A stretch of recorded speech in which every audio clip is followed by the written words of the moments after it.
All right, so we're getting into some more presentations here. Our next guest is an artist, designer, sculptor, consultant, and educator who brought some of the most cherished childhood characters from paper sketches into the 3 dimensions, including the Muppets, Scooby-Doo, the Flintstones, Yogi Bear, Teddy Ruxpin, and Epcot Center's SMRT-1. Working on many notable theme park attractions, including The Land, Journey into Imagination, Spaceship Earth, Communicore, Wonders of Life, Dumbo the Flying Elephant, as well as the Treasure Island Resort in Las Vegas.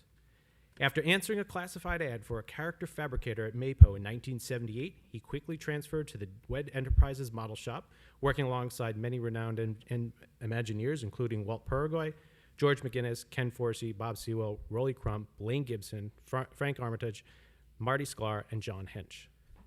While working on Epcot Center, he developed a close personal relationship with Disney legend Harriet Burns that lasted until her passing in 2008 at the age of 79. Since 1994, he has traveled the country as an ambassador for publisher CTB McGraw-Hill's Student Art Project, working to bring creative enrichment to students and promote the arts in public schools. Please welcome to the stage a man that spent years exchanging dirty notes and pictures with Harriet Burns because Fred Yoger couldn't do it anymore, Mr. Jim Sarno. Welcome, Jim. Thank you. Do we have another one? We need another mic.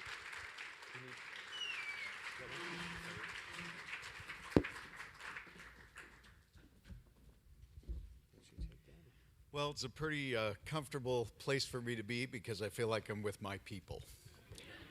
And this image up here will tell you my story. At 5 years old, going to Disneyland for the first time with my sister who's sitting here tonight.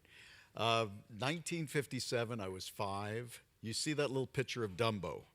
Well, I had ears that stuck out, teased like most kids, but Dumbo was my name. And you would think that's kind of a fun nickname, but it was torture for me. I hated it. So when I arrived at Disneyland and saw that everybody had big ears, everybody loved them. Mickey, Minnie, Pluto, Dumbo. All of a sudden I thought, hey, maybe this is where I belong. So that's how my journey began, and I thought, like many of you, what if I got to get inside Disney and really be part of this? I didn't even know what an Imagineer was. I don't think that name existed back then, but my journey through school brought me to college, studying educational toy designs, and then eventually through different avenues of Hanna-Barbera, Teddy Ruxpin, and then into Disney. So I know most of you are excited about SMRT-1, and little did I know that he would ever have a new life after they had taken him out, but he has returned. So, all right. Got a lot of stuff in my magic bag there here. We go. And here's your magic clicker to make it all work. All right.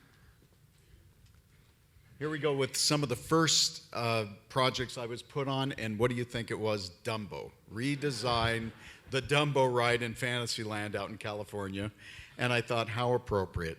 And then we've talked about Mr. Toad, and I was there with Rolly Crump, and they asked me to do the scene in hell with all of the stalactites like you're going through the cave. So that was another project that I got to work on as well. Of course, here's the latest new poster. If anybody knows where to get one, you need to let me know, because this is going to be sought after, and maybe SMRT-1 might just return. Now, we have a special treat here, right? There's a. Oh, yeah. This box looks well-traveled. Yes. And you, after we spoke, well, we just fell over on the phone when we were talking to you that you actually had this in here. So why don't you tell, before we open it up, and we're also going to get, we're going to get a live feed so everybody can see the open of this. We're going to get this flipped over here in a second. There we go. So that way everybody can see. All right, so the surprise was that these guys found me. They wanted to know my stories and how SMRT-1 came to be. And I said, SMRT-1? I said, well, he had a name before that. He was Robbie the Robot. And what happened was George McGinnis, now, you know, we were a small, tight group, and everybody's running around trying to put Epcot together. And on a small white napkin, George McGinnis says to me, Jim, we need this little purple robot we're going to do. Here's a little sketch. He said, can you do this for us? Well, you learned when you were there, you never said no. Whatever they asked, oh, sure, I can do that. And then you'd say, now what am I going to do? So I left work, went to a do-it center, and I started going in through the hardware department looking for how can I build this robot quickly. Well, I was smart enough when I named him Robbie to think maybe I should make some second parts just so that I have my own smart one. So in this magic little bag that's been sitting for 40 years waiting for this day to arrive, and I kept him in a plastic bag, all parts of Smart 1. Now, what you're going to see is that these were all pieces from a hardware store. And like I said, when they asked you to do something, you just figured out how to do it. And I'm just going to put them together slightly here, where he was sitting up like this. And these are PVC, it's These plastic. yeah, look at this. PVC sphere, Yeah. a tube, put together. It's not very glamorous, but it works. No, and the fun part, the ears were just knobs for a dresser. And then I would put a little button on top, just a knob like this. Very, very simple. Any spheres I could use for the hands. And when I look at this now, I'm as surprised as some of you might be. I took Bondo, which is used for a car, to fill dents, and I filled up these spheres and then cut them on a bandsaw. Most of Smart 1 was made on a bandsaw and a sander. And a little collar here for his head. That's just a roll of tape. A roll of tape. Handy. Okay. How many But hours did this take you? I actually did this probably in a day or two, so an 8-hour day. And you can see his face with these little discs. I think there is an extra one in the parts bag here. Well, we may find it. His face It's been 40 plate. years. He might have cataracts now. We don't know. And, just putting this together like a small model. Now, like I say, as a kid, I was doing this kind of thing. I would take furniture and out of construction paper, make duplicates of our furniture in our house. Parts of his arm were a little sphere with a button on the top that I would saw, just a saw blade to make it look like a screw. But as I was thinking about all this, and of course all the paraphernalia that Sperry Univac put out, buttons, pins, even a little puzzle, I heard a rumor of another Jim who is now with us, who may have a bigger surprise than what you're seeing in front of you. That's right. We've made friends with a gentleman named, well, we affectionately call him Scuba Jim. His name is Jim Lemus. So we have Jim and Jim here. And if you see that Lake Buena Vista Historical Society sign, thanks to Jim Lemus, he did all the work so that we could 3D print that and put it together for this. He's helped us out with a number of other things along with Jason Bartel on the 3D side. So Jim Lemus has been working on a project for a number of years. You may have seen it there. He has created a 2.5-foot tall standing tiki that talks and sings the songs. For his daughter, he made a small world clock that goes back and forth, the smiling thing. So I'd like to introduce Jim Lemus to the stage because he's going to bring something out that should complement this very well. Jim? Oh, you're on this side. You surprised me. Ta-da! And the fun part for me is I have not seen this yet. That's right. I heard about Jim. We contacted each other, and we've been talking back and forth. And the funny part was he's telling me about how he has packed his Smart 1 to bring here. And when I asked him, are you the guy who made the replica? He said, well, that all depends on how you feel about this. And I said, I'm thrilled. And so I have yet to see him. When we were talking before we came, he said, well, I packed him up, and he's really kind of closed in. He said, does that make me a bad parent? He says, I'll put a hole. I says, well, we're like co-parenting Smart 1 to bring him back to life. So, yeah, it was weird. I was eating lunch at my real job, and Facebook came up and said, Jim Sarno, message. And I went, okay. And that's where I crafted the message. Well, if you're the artist that doesn't like people using their work and making fan art, then I have no idea what you're talking about because I figured you want me to smash it. But he was very gracious. He said, no, it's great, it's great. So, whew, okay, we're over that one. So he called me up, or he said, give me a call later. I'm like, oh, okay. Whew. called me up. He's like, well, I have the blueprints for you. I'm like, well, that would have been helpful while I was building them a year ago. So I've got the blueprints now. So he's close, but I used just pictures that people had taken back in the 80s. I got to see him in person back in 85, 87, 92, and used those pictures to try to model them the best I could. So I will go grab him, bring him out. Yep. All right. Let's take a look. And after we're done here, we actually have some video of the original Smart 1 interacting, again, thanks to Hal Bowers and his massive VHS collection. So we proudly present the Smart 1 replica. I think maybe we should put him up here. We'll set him down here. He's got somebody upstage in him here. Wow. Now, Jim, Scuba Jim, does this turn? Can we turn him to the camera a little bit? You can slide around there. Now, this isn't just a static model. No. Look, Well, it's static because I haven't done version 2.0 yet. Let's see, checking for, there it goes. All right, controller, you can go in here, and we have probably gonna need a mic, like in front of here. Absolutely. I can step back here. Let me try here. How about a game of trivia? On the board, I'll be me, and you'll be you. All you have to do is answer yes or no to my question. When you're right, you'll get the X. When you're wrong, I get it. Most X's win. So he goes through and he'll talk. Smart 1. So, unfortunately, back in the 80s, nobody recorded anything for YouTube, and I don't know why. So, there's about six clips I got for Smart 1, and then if you just want him to sit on the table, you can. He'll play the Epcot theme song. So, anyway, that's the static model. When I now have a bigger printer, I plan on coming back around to him and visiting him again, and making one maybe 2-3 times the size where I can put in motors and maybe do voice recognition where he basically says, I don't know what you were saying. If I remember 80s Epcot, he usually didn't know. I have an idea. I'd like these in the home. Yes. And I could say, Smart 1, turn down the lights. You know, Smart 1, order me somebody's book from Amazon. How would that be great? Yeah. That would work great. We'll call him Smart 1. It'll like an Alexa. Yeah. There we go. Should we cut him on the money? Yeah, I think so. That's fair. Give me a fraction. Okay. So I think what we're going to do, we're going to jump to the PowerPoint back real quick here, and we're going to play a video. You've got something else to grab. Yep. And let's see if we get this to play. We had trouble with some of the PowerPoints with embedded video, so hopefully we've got it in the right mode here. Do you want to talk Okay, about so these on two the quick here? right, you see this version of Smart 1, the one that I originally did before he was painted.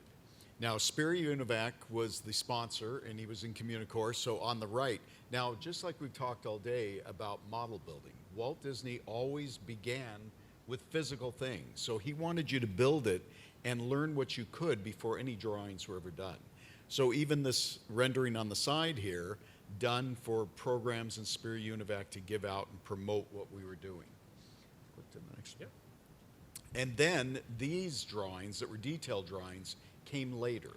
So when they were ready now to build Smart 1 in the 2.5, 3 foot version that was computerized and talking to kids on the telephone, this all happened after the fact of this process here, then coming to a painted version, and then replicated in a larger scale. So there I am with my little model on the left, and then me back in the 80s coming to see what I had done. I mean, it all was pretty magical and exciting because just like seeing this great Smart 1 now, you can't even imagine what something's going to look like or how it's going to be transformed when everybody else in the group gets involved in it. So it was always exciting to come and think all these kids are talking to something I created off of a napkin. Pretty amazing. So let's see how we use that telephone technology. All right. Now I'm going to try this. I'm so glad you stopped by to play with me, and I think we'll try the number guess. This is one of my favorites. Pick one of the numbers on the board, but don't tell me which one. Now, if you answer yes or no to my questions, I'll bet I can guess what number you pick.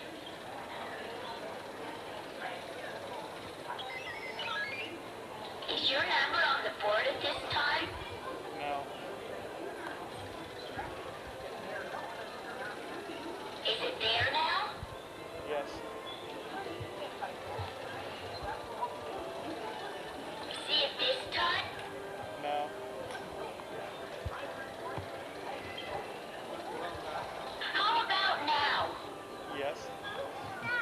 I know a number. Let's see. According to my calculations, the number you picked was 9. Thanks for playing. Stop by later if you want to play some more. I'm always here. Well, there you go. Smart One had to guess about 5 numbers before he got to the... We've come a long way. We have. But I think what's really neat is that we see the voice recognition technology very, very early on here. And I'm sure most of us, myself included, when you went to see that, you were dumbfounded. Yeah. Something could This listen to your voice. This was very surprising. Now we've got Alexander, isn't it? Yes. Alexa, what is it? No, we're going to have Smart One. We're going to have him in the I home. think that's a great idea. Yeah, the home Smart One. Yeah. So if we could cut back to the live feed here. We got that. Here we go. We got Smart One. So I understand... Jim, I'll pass the mic over to you because you got something else. Yeah. Always wanted to do this. Steve Jobs, one more thing. The end of our conversation on the phone, you said, you got a little hesitant. You said, would it be an issue if one were to ask you to make another one? And I said, well, it took me 5 months of sanding just to sand the thing. So we're talking 8, 9 months, so maybe someday?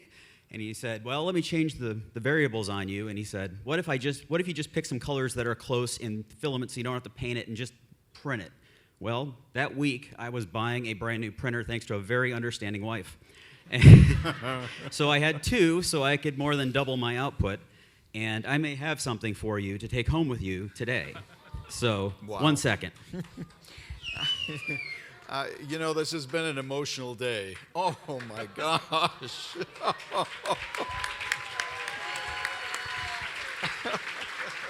much. That's amazing. No problem. Smart too. Smart is, he's multiplying. And you know, all of you who have children understand, this is my kid here, my firstborn, so that's pretty amazing. Well, We've got a shipping label he can go with you. I'm carrying him in a blanket home. And I'm not kidding. That's amazing. Thank you, Jim. Thank you. Thank you so much. We want to do that? Oh, we got some slides that we'll get to. You want me to do it?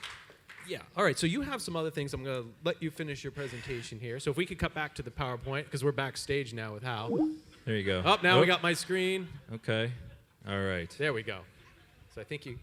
I can click from here. Yep. We'll leave you be and let you finish. Okay, so you heard about imagination, and I was asked to do many things while I was there. And down below, you'll see Figment's lagoon where he lived. And so this was done in 2-part foam. It's actually called Clark foam. Very soft, dense foam that you could sculpt with little tools. And up in the upper left corner, you'll see arches done with styrofoam. Everything we did was paper, styrofoam, cardboard, whatever you could find. And then many times we'd do it white and then color light the whole thing. So in imagination, we had a whole tunnel that you went through with butterflies and arches. And all of that was all plexiglass and clear plastics and white and then colored gel lit. The fountain was a project that shocked me. You saw Rolly Crump, who was a dear friend. When I started, I got in through MAPO. You heard of MAPO, the Mary Poppins building that was built after the movie. And my job was to do plastic fabrication, all the body parts for the animatronics. Now, this was not my cup of tea, but in my interview, they're looking through my portfolio. Jim, it looks like you belong in the model department.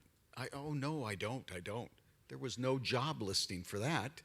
They wanted a plastic fabricator. So there I was. I went over to the model shop as soon as I could spy on that, and I said, wow, I really belong here. I talked to the manager, Maggie Smith. She said, Maggie Elliott, excuse me. She said, we'd like to hire you, but you're in the union. We can't touch you. I went back to my boss. He'd ask me, Jim, how you doing with your job? I said, if he asks me again, I'm going to tell him the truth. I said, I love my job, but they'd like me in the model shop. He said, oh, we can't do that. He said, come with me to the office. He made a phone call. He said, on Monday, you report to the model shop. Don't tell anybody what happened. So, first thing I'm given is, we want you to meet Rolly Crump and Walt Paraguay. Now, I didn't know who these people were, but when I heard Rolly Crump, I said, I went to school with a girl named Roxana Crump. I said, Rolly, is this a relation? That's my daughter. I said, I was in love with her when I was 5 years old. So the fountain was designed by Walt Paragoy. This was like the napkin, a little sketch given to me by Walt. And he said, we want you to sculpt this into this beautiful fountain that will be in the food court. So it was the 4 basic food groups, and this is where you would begin. Here I am sculpting the large version of it in clay, and many of you know Blaine Gibson. He was the head of the sculpture department, and he wanted this project under his jurisdiction, and Maggie wanted it in the model shop. Well, they made a deal, and Blaine said, if you let me supervise Jim, he can stay in the model shop. So I got to be trained by Blaine Gibson, of all people. Here it is again. There you see the full size down below. There's the styrofoam up above, and then clay was laid on top to make the fountain. Then I got a brilliant idea that my name was never going to be on this fountain. So I said, Sarno and fish, they're kind of swirling around together. Can any of you see on the top of this the S-A-R-N-O? Well, 6 feet across, I carved my name in the fountain. And I never told anybody. I was there for opening. I hear the guides going around. Well, we hear that the artist sculpted his name, but we don't know the name and we don't know where it is. I said, I could walk right over and tell him who I am. I said, I'm not speaking a word. Smart, because it stayed there the whole time. This is Walt Paragoy's artwork. Now, some of you may know how many of you know Walt Paragoy? You've heard of him. Well, Walt was an artist extraordinaire, and Walt Disney loved him because he was so different than any other artist they'd had there. His designs were beautiful, his artwork was beautiful, and he was responsible for the fountain, the balloons, much of the art all over that whole pavilion. Harriet Burns, I guess you've heard of her. Well, when she passed away, her daughter did a book, which you can find on Imagineer Harriet on Facebook. Harriet was where I was placed next to. We were all in booths around the whole Epcot model, and I didn't know who Harriet Burns was either. As I got to know her, I discovered she was the first female Imagineer hired by Walt Disney. And the stories she told me and the people I met through her were amazing. We became very close friends. And we designed a scarf. I designed the scarf to go with the book when we sold these. And here is an image of a cage that Walt Disney had given to Harriet when he asked her to design the tiki birds. And what he put in there was a black mynah bird. And this cage was on her table the whole time she worked. When Joker passed away, she took a tiki bird, sprayed it black, stuffed it in the cage, and it was there ever since. Well, after I got to know the family, they said, Jim, we think you should have the cage.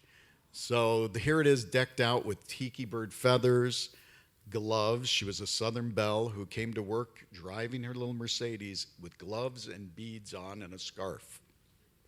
So this very sentimental, emotional gift given to me. Here I am, Tokyo Disney, just a little bit of, I guess the mouse in me lives on, and today is proof of this. So thank you all very much. I've had a great time here.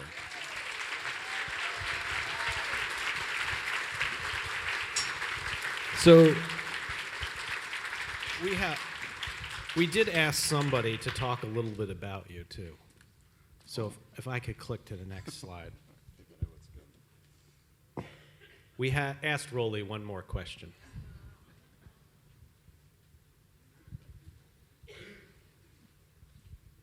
Do you recall working with him? Yeah, I remember the name. Yeah, so he was the artist that designed the fountain in the land down at the Okay, bottom. okay. And Oh, yeah, I know.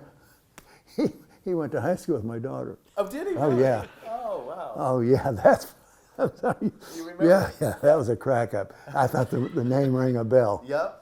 Great. So, Yeah, it is. He was in love with my daughter. Oh, really? Oh, God, yes. They knew each other in grammar school, and he had been madly in love with her for years.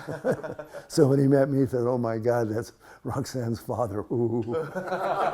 No. He and I were real close. That's cool. Jim, thank you very much for coming. We enjoyed it. Jim Sarno and Smart One.